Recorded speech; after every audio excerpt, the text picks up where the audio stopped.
በስመ አብ ወወልድ ወመንፈስ ቅዱስ አሐዱ አምላክ አሜን። ሊቃውንተ ቤተ ክርስቲያን፣ ካህናት አባቶቼ፣ ላይካነ ምስጢር ስዩማነ እግዚአብሔር ዲያቆናት፣ በአርባና በሰማንያ ቀናችሁ አባ አባት ብላችሁ እንድትጮኹ የልጅነት መንፈስ የተቀበላችሁ ምዕመናን፣ ሕፃናትን ጨምሮ በወደደንና ባፈቀረን እስከ ሞት ድረስ በታመነልን በአንድ ልጁ በጌታችን በኢየሱስ ክርስቶስ ፍጹም ሰላም እንደምን ሰነበታችሁ? እንደምን ቆያችሁ? አሜን። ያለና የነበረ ለዘላለም የሚኖር ቅዱስ እግዚአብሔር አብ፣ ቅዱስ እግዚአብሔር ወልድ፣ ቅዱስ እግዚአብሔር መንፈስ ቅዱስ አንድ አምላክ ስሙ የተመሰገነ ይሁን። እንዲሁም የተሰወረና ባለበት በንጹሕ የወርቅ መሶብ የምትመሰል ማንም በማይደፋው እሳት ውስጥ የሚኖረውን አምላክ በሆዷ የተሸከመች የመዳናችን ምልክት እናታችን ድንግል ማርያም ስሟ ለዘላለም የተመሰገነ ይሁን። እግዚአብሔር የሰጠን የትምህርታችን ርዕስ ብርሃን ይሁን የሚል ነው። አንድ ጊዜ የመጽሐፍ ክፍል አነብላችኋለሁ። ኦሪት ዘፍጥረት ምዕራፍ 1 ከቁጥር 1 ጀምሮ እንዲህ ይላል። በመጀመሪያ እግዚአብሔር ሰማይና ምድርን ፈጠረ። ምድርም ባዶ ነበረች፣ አንዳችም አልነበረባትም፣ ጨለማም በጥልቁ ላይ ነበረ። የእግዚአብሔርም መንፈስ በህዋ ላይ ሰፎ ነበረ። እግዚአብሔርም ብርሃን ይሁን አለ፣ ብርሃንም ሆነ። እግዚአብሔርም ብርሃኑ መልካም እንደሆነ አየ። እግዚአብሔርም ብርሃንንና ጨለማን ለየ። እግዚአብሔርም ብርሃኑን ቀን ብሎ ጠራው፣ ጨለማውንም ሌሊት አለው። ስለ ቃሉ የጥበብ ሀገሯ የጥበብ ድንበሯ አምላካችን እግዚአብሔር ስሙ የተመሰገነ ይሁን። አሁንም በመካከላችን ተገኝቶ እንዲመክረን እንዲያስተምረን የራቀውን አቅርቦ የረቀቀውንም አጉልቶ ጥበቃው በዙሪያችን ማዳን በረከቱ በመካከላችን ሆኖ እንዲመክረን ቅዱስ ፈቃዱ ይሆንልን። በመጀመሪያ እግዚአብሔር ሰማይና ምድርን ፈጠረ ነው የሚለው። በመጀመሪያ ሲል በቀዳሚ ስልጣኑ፣ በቀዳሚ ቃሉ፣ በቀዳሚ ልጁ ወይም በአንድያ ልጁ ሰማይና ምድርን እንደፈጠረ የሚያስረዳ ነው። አንድም በመጀመሪያ ሲል በመጀመሪያዋ ዕለት፣ በመጀመሪያዋ ቀን፣ በመጀመሪያዋ ሰዓት እግዚአብሔር ሰማይና ምድርን እንደፈጠረ የሚያስረዳ ነው። ይሄ ቃል ዛሬ እግዚአብሔር የለም ለሚሉ የዓለም ጉዳይ የሂደት እንጂ የመፈጠር ጉዳይ አይደለም ለሚሉ ሰዎች መልስ የሚሆን ነው። ይሄ ዓለም በሂደት እዚህ የደረሰ አይደለም። ዓለም ግኝት ነው። ግኝት ደግሞ አስገኛል። አስገኝው ደግሞ ማን ነው ካልን የሰማይ አምላክ እግዚአብሔር ነው ወገኖች። በመጽሐፍ ቅዱስ ላይ ስለ ሰነፍ ብዙ ተጽፏል። ሁለት ሰነፎችን ግን በደንብ ይወቅሳል፣ ወይም ሁለቱን ሰነፎች የእግዚአብሔር ቃል ይገስጻል። የመጀመሪያው ሞቱን የማያስብ ነው። ሁልጊዜ በዚች ምድር ላይ የሚኖር የሚመስለው ሞቱን የማያስብ አንድ ቀን በእግዚአብሔር በእሳት ዙፋን ባለቤት በሥላሴ ፊት ቆማለሁ ብሎ የማያስብ ሰው መጽሐፍ ቅዱስ ሰነፍ ይለዋል። ሁለተኛው ደግሞ እግዚአብሔር የለም የሚለውን ነው። እቺ ዓለም ድንገት እንዲሁ ተገኘች የሚለውን መጽሐፍ ቅዱስ ሰነፍ ይለዋል። በዚህ በሉቃስ ወንጌል ምዕራፍ 12 ቁጥር 20 ላይ ጌታችን መድኃኒታችን ኢየሱስ ክርስቶስ በምሳሌ ያስተማረው ትምህርት አለ። አንድ ሰው ቤት ሰራ፣ ብዙ ንብረትን ሰበሰበ፣ ብዙ ሀብትን አከማቸ። ከዛ በኋላ እህሉን በጎተራ ከሞላ በኋላ አሁንስ ነፍሴ ደስ ይበልሽ ብይ ጠጪ ብሎ ተድላ ሊጀምር ሲል እግዚአብሔር እንዲህ አለው ይላል ሉቃስ ወንጌል ምዕራፍ 12 ቁጥር 20 ላይ። እግዚአብሔር ግን አንተ ሰነፍ፣ በዚህች ሌሊት ነፍስህን ካንተ ሊወስዷት ይፈልጓታል፣ ይህስ የሰበሰበው ለማን ይሆናል አለው። አሁን እኛ ብዙ ጊዜ ጎበዝ የምንላቸው ሰዎች አሉ። መንፈሳዊውን ነገር እርግፍ አድርገው ትተው ንግዱን የሚያሯሩጡ ለስጋ ብቻ የሚያደሩ ለስጋቸው ማድልተው ሀብትን የሚሰበስቡ ሰዎች እንዴት አይነት ጎበዝ ነው እንላለን።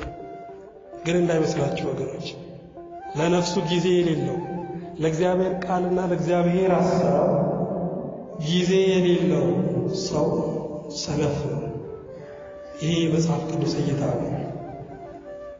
ሁለተኛው ደግሞ እግዚአብሔር የለም የሚለው ሰነፍ ነው። በዚህ በመዝሙረ ዳዊት መዝሙር 13 ቁጥር 1 ላይ ሰነፍ በልቡ አምላክ የለም ይላል፣ በስራቸው ረከሱ ጎሰቆሉ፣ በጎ ነገርን የሚሰራ የለም ይላል። አምላክ የለም የሚለውን መጽሐፍ ቅዱስ ምን አለው? ሰነፍ አለው። ሰነፍ ምንድነው ካልን መታዘዝ የሚጠላ ነው። የታዘዘውን ማድረግ የሚጠላ ነው ሰነፍ ማለት። የታዘዘውንም ባለማድረጉ ደግሞ የሚጸጸት ነው። ስለዚህ ባለማድረጉ ሁል ጊዜ ከሚጸጸት ለምን አዛዡን አልክደውም ብሎ የሚክድ ነው ወገኖች ሰነፍ። ታዲያ ውጤቱ ምንድነው? በጎን አለማድረግ፣ በስራ ሁሉ መርከስ ነው ውጤቱ። ምክንያቱም እግዚአብሔር የለም ብሎ የሚያምን ሰው ለጽድቅ ስራ ዋጋ አለው፣ ለክፉ ስራ ደግሞ ቅጣት አለው ብሎ ስለማያምን ያገኘውን ክፉ ነገር ሁሉ ነው የሚያደርገው ወገኖች። ለዛ ነው በጎን የሚያደርግ አንድ እንኳን የለም የሚለው መጽሐፍ ቅዱስ። እግዚአብሔር የለም ተብሎ እኮ በሀገራችን በአደባባይ የተካለበት ወቅት ነበረ። እሺ ሌሎቹ ሲጠግበው ነው ይባል። መቼም ጥጋብ የማያመጣው ነገር የለም። እኛ ብዙ ጊዜ የምንፈራው ችግርን፣ ረሃብን ነው አይደለ? እንደውም መፍራት ካለብን ወገኖች ጥጋብን ነው። ረሃብተኛ ሰው እኮ አልጋው ይችላል፣ ጥቅልል ብሎ ተኝቶ ያልፍለታል። የጠገበ ሰው ግን ሀገር ምድሩ አይበቃው። እነሱስ እሺ ጠግበው እግዚአብሔር የለም ይበሉ፣ እኛ ምን ሆነን ነው እስከ ዛሬ በበሬ የምናስ መርፌ እንኳን መስራት ያቃተን? እግዚአብሔር የለም ስንል ከባድ ነው ወገኖች። የዚህች ሀገር ተስፋዋ ማን ነው? እግዚአብሔር ነው። የዚህች ሀገር ክብሯ፣ የዚህች ሀገር ልዕልናዋ እግዚአብሔር ነው ወገኖች። ኢትዮጵያ ሁልጊዜ የሚያምርባት እጇን ወደ ማን ስትዘረጋ? ወደ እግዚአብሔር ስትዘረጋ ነው።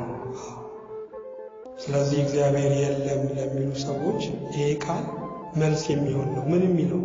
በመጀመሪያ እግዚአብሔር ሰማይና ምድርን ፈጠረ የሚለው ቃል።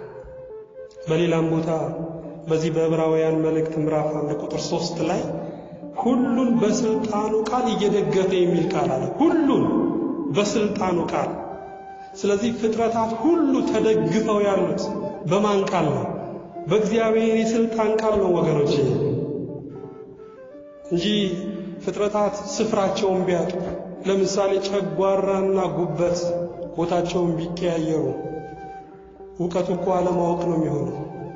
ዕውቀቱ በአንድ ደቂቃ እብደት ነው የሚሆነው ወገኖች።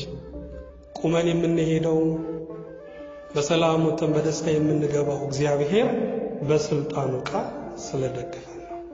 ክብርና ምስጋና ለአምላካችን ይሁን። በእውነት ስለ እግዚአብሔር መኖር ከተነሳ የእግዚአብሔር መኖር በምንድን ነው የሚታወቀው ካልን በብዙ አይነት መንገድ ይታወቃል። በሐዋርያት ሥራ ምዕራፍ 14 ቁጥር 17 ላይ ራሱን ያለ ምስክር አልተወም ይላል። ስለ እግዚአብሔር የሚመሰክሩ ብዙ ነገሮች አሉ። ስለ ክብሩ፣ ከፍ ስላለችው እጁ፣ ስለማትናወጠው ክንዱ የሚመሰክሩ ብዙ ነገሮች አሉ። እግዚአብሔር መኖር ከሚታወቅበት መንገድ አንዱ ምንድነው? ስነ ፍጥረት ነው። ሊቃውንተ ቤተ ክርስቲያን እግዚአብሔር በፍጥረቱ ለፍጥረቱ ይታወቃል ይላሉ።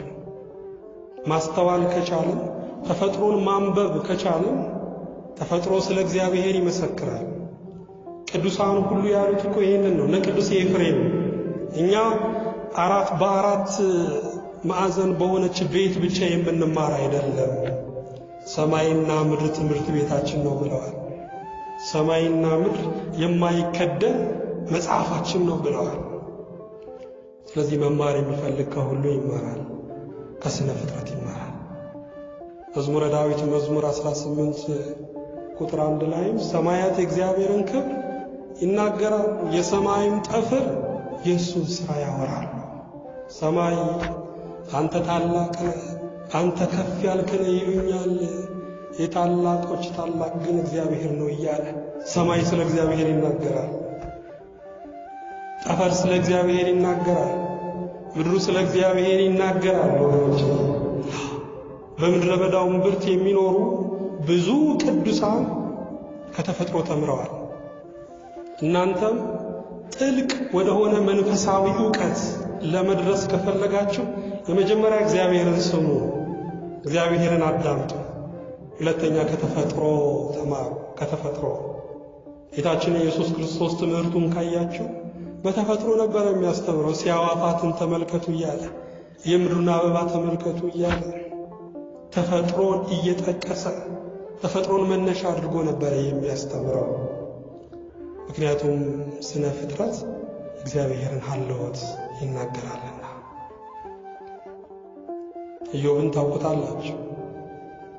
ኢዮብ መጽሐፍ ቅዱስ የኢዮብን ታሪክ ሲነግረን በመከራ ውስጥ ላገኘው የኑሮ ጥያቄ፣ የህመም ጥያቄ ሁሉ መልስ አድርጎ እግዚአብሔር የመለሰለት ስነ ፍጥረትን ጠቅሶ ነው።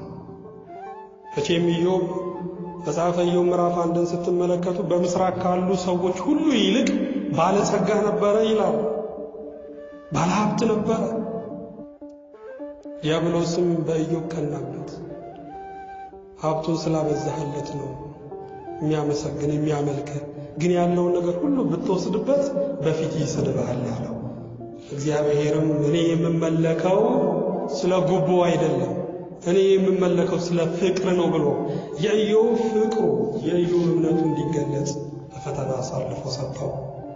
ከዛ እንደምናውቀው በአንድ ቀን ያሁኑ ሀብት አጥቷል። 10 ልጆቹ በአንድ ቀን ሞተውበታል። ያን ብቻም አይደለም፣ አውራ ጣት የሚያክል ትል ከሰውነቱ ይወጣ ነበር። በቁስል ተመቶ ነበር።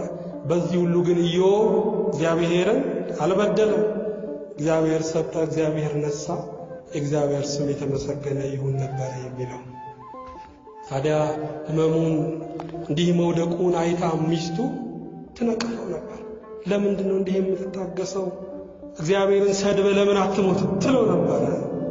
ወዳጆቹም ምን አይነት በደል ብትበድል ነው እግዚአብሔር እንዲህ በቁስል ይመጣ እያሉ ያስጨንቁት ነበር። ኢዮብም ሲል መጨረሻ ላይ እሱም ማጉረምረም ጀመረ። የተወለደባትን ቀን መርገም ጀመረ። በዛ ጊዜ እግዚአብሔር እስከ ምዕራፍ 37 ድረስ ታግሶ ምዕራፍ 38 ላይ ግን በተፈጥሮ ለኢዮብ መለሰለት። እንዲህ ይላል ቃሉ መጽሐፈ ኢዮብ ምዕራፍ 38 ቁጥር 1 ላይ እግዚአብሔርም በአውሎ ነፋስ ውስጥ ሆኖ ለኢዮብ መለሰ እንዲህም አለ፣ ያለ ዕውቀት በሚነገር ቃል ምክርን የሚያጨልም ይህ ማን ነው? እንግዲህ እንደ ሰው ወገብን ታጠቅ፣ እጠይቅሃለሁ፣ አንተም ተናገረኝ። ምድርን በመሰረትኩ ጊዜ አንተ ወዴት ነበር? ታስተውል እንደሆነ ተናገር። ብታውቅስ መስፈሪያዋን የወሰነ በላይዋስ የመለኪያን ገመድ የዘረጋ ማን ነው?